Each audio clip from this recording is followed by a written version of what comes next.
আজকে হচ্ছে নবমী নাইটস। তো শ্রীহান ব্ল্যাক, আমি ব্ল্যাক, ভাইয়া ব্ল্যাক, সুরজিৎ ব্ল্যাক, শুধু মা পিঙ্ক। মানে মাকে আমি এটা দিয়েছি মেখলাটা, তাই মাকে বললাম তুমি এটাই করো। তো আমরা সবাই ব্ল্যাক পরে বেরিয়ে গেছি। বেশি দূরে কোথাও যাবো না, একদিন পরে বাড়ি যাওয়া ফেরার অনেক গল্প আছে, আপনারা তো জানেনই। তার জন্য না ওইদিকে আসাম গুয়াহাটির ওদিকে, আরে চুপ করো না, হ্যাঁ গুয়াহাটির ওইদিকেই আর একজন মহিলা। তো যাই হোক, তো এখন আমরা একটু ঠাকুর দেখবো, দেখে টেকে তারপরে যাব হচ্ছে ঠাকুর দেখবো কিনা জানি না, খাওয়া দাওয়া করবো। মেন হচ্ছে এটা, ঠাকুর দেখবো কিনা এখনো শিওর না, বিকজ এখনো বুঝতে পারছি না আমরা ঠাকুর দেখাটা আমাদের জন্য নবমীর দিন, এখন বাজে 10:06, এটা সুইটেবল হবে কিনা, তার কারণ ভীষণ ভিড়, চারিদিকে ক্রাউড আর ক্রাউড।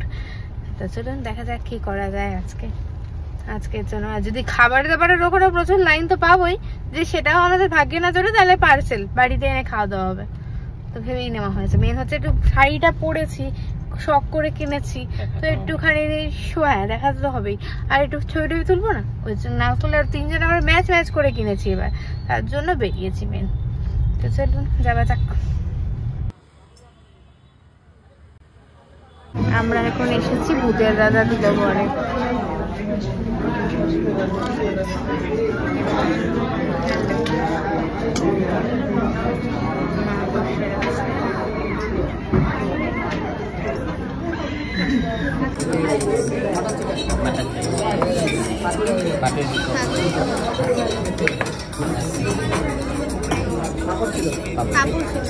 আর ইয়ে ছিল একটা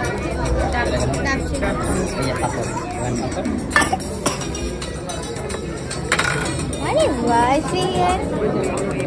You went purple? It's good. It's good. Tasty. Water. It's spicy.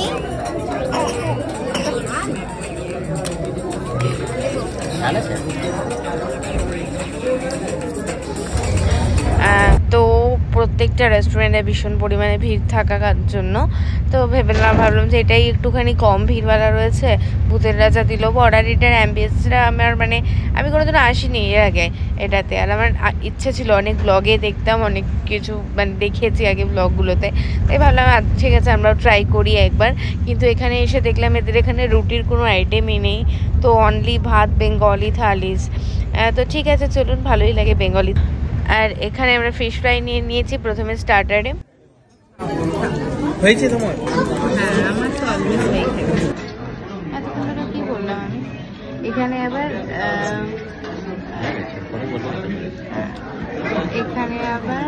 আচ্ছা হাতে হাতে দাও থালি তবে আসবে ভূতের থালি, এটা বলে তারপরে এই মানে ফিশ ফ্রাইগুলো দিয়ে গেল। তো আমি এটা পুরো ভুলে গেছিলাম, মানে ভিডিওটা বানাতে পারিনি, এটা বেশ ইন্টারেস্টিং লাগলো আমার, তাই ভালো আপনাদের সাথে শেয়ার করা যাক। তালি মারলাম আমরা, তারপরে থালি দিল, তার আগে দেবে না। তারপর মেন কোর্সে নিয়েছিলাম পোলাও, মাটন কষা, আর তার সাথে রাজবাড়ি মাটন কষা, তার সাথে ডাব চিংড়ি, ভেটকি পাতুরি। কম্বিনেশনটা আদৌ ভালো কি মন্দ জানি না, যা মনে হয়েছে নিয়েছি। আর পাঁপড় নিয়েছিলাম একটুখানি শ্রীহানের জন্য, আর বেশি কিছু নেইনি এই কারণেই, কারণ ভাতের আইটেম খেয়ে না এক তো ঘুরতে পারবো না, এই সব কারণে আর কি। তারপরে এসে পড়েছি গাঙ্গুলি বাগানে। এই লাইটিংটা আমরা বেশ কিছুদিন ধরে দেখছিলাম, কিন্তু এটা আমরা জানি না বাড়ির সামনে এত সুন্দর একটা প্যান্ডেল করেছে আর এত সুন্দর লাইটিং করেছে, মানে ভীষণ সুন্দর করেছে, একদমই বাড়ির সামনে গাঙ্গুলি বাগান যাতায়াতের পথে। কিন্তু এতদিন ধরে দেখেও আমরা যাচ্ছিলাম না, ভাবছিলাম ঠিক আছে বাড়িরই তো সামনে, যা হয় আর কি, বাড়ির সামনে যে কোনো জিনিস না ইগনোরই করা হয়, তারপর দেখা যায় ওটাই বেশি ভালো হয়েছিল। তা যাই হোক, এখানে আমরা এখন এসেছি লাস্ট ডে, নবমীর দিন। ভেবেছিলাম অনেক কিছু, কিন্তু হয়নি কিছুই, কারণ শ্রীহানের শরীরটা বিশেষ কিছু ভালো না, তাই বেশি রিস্ক নিতে পারছি না, কারণ আর একটা দিন হাতে রয়েছে। তো তার মধ্যে ও যতটা মানে ওকে সুস্থ সবল রেখে আমাদেরকে বাড়ি ফিরতে হবে, এইটা হচ্ছে রিজন। তো এই দেখুন কি সুন্দর লাইটিং করেছে। আপনারা কারা কারা গাঙ্গুলি বাগানের আশপাশে থাকেন তারা নিশ্চয়ই দেখবেন, কমেন্টে জানাবেন আমাকে। আর এই দেখুন লাইটিংগুলো কি সুন্দর করেছে। শ্রীহানও খুব মজা পাচ্ছিল, শ্রীহানের ঘুম পেয়েছিল, স্টিল ও ও এই লাইটিংগুলো দেখে ফুল অ্যাক্টিভ হয়ে গেছিলো। আমরা এখানে কিছু ফটো তুললাম, তুলে ভাবলাম। আর আজকে তো আমরা তিনজনেই ব্ল্যাক পরেছিলাম, একটু ফটো সেশন না করলে হয়?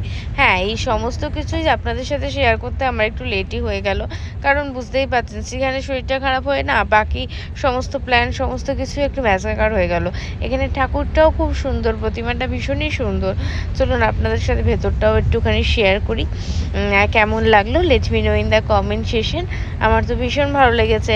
আমার না এরকম সিম্পল অ্যান্ড সোবার এই লাইটিংয়ের ওপর যেসব প্যান্ডেলগুলো হয় আমার ভীষণ ভালো লাগে এগুলো, মানে দেখতেও ভালো লাগে। অনেকে দেখছিলাম বসেও আছে এখানে এসে আড্ডা, মানে বেশ একটা পাড়ার মতন ব্যাপার রয়েছে এখানটাতে।